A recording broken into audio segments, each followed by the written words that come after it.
Investors woke up to a sea of red this morning. Target, the retail giant, just announced a massive earnings miss for the third quarter. This sent shockwaves through Wall Street, with their stock plummeting over 10% in pre-market trading. This is a big deal, folks. Target's earnings per share fell drastically short of analyst expectations. This miss is a major blow to the company, especially after their strong performance last year. Investors are understandably concerned about what this means for the future.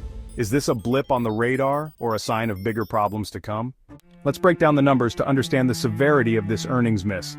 Target reported adjusted earnings per share of $1.54, significantly lower than the $2.16 analysts had projected.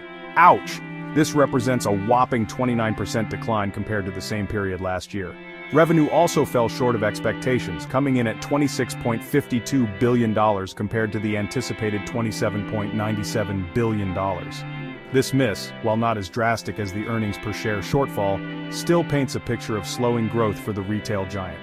Adding to the concerns, Target slashed its full-year earnings guidance.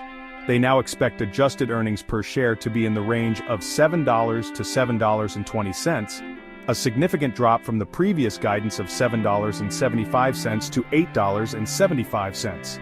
This downward revision reflects the challenges Target anticipates in the coming months, particularly during the crucial holiday shopping season. Cornell didn't sugarcoat the situation. He acknowledged that Target is facing some serious headwinds. High inflation is forcing consumers to make tough choices, and discretionary spending is taking a hit. People are thinking twice before splurging on non-essential items, which is bad news for Target.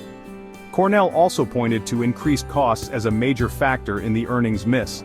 Supply chain disruptions continue to plague the industry, driving up transportation and logistics expenses. Target is also grappling with higher labor costs as it competes for workers in a tight labor market. Another challenge Cornell highlighted is the aggressive discounting strategies employed by competitors like Walmart.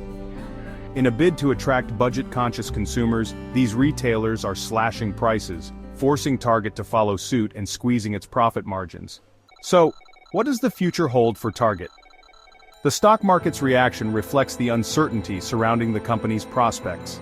Analysts are divided in their opinions, with some expressing cautious optimism, while others remain skeptical.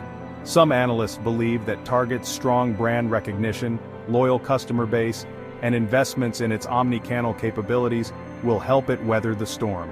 They point to the company's continued growth in digital sales and its success in attracting younger, more digitally savvy consumers. However, other analysts are less sanguine about Target's future. They argue that the company is facing an uphill battle against persistent inflation, fierce competition, and shifting consumer spending patterns. They believe that Target needs to do more to differentiate itself and offer a compelling value proposition to regain investor confidence. The coming months will be crucial for Target as it navigates these choppy waters. The holiday season will be a key test of its ability to attract shoppers and drive sales. Investors will be closely watching to see if Target can regain its footing and restore its reputation as a retail powerhouse.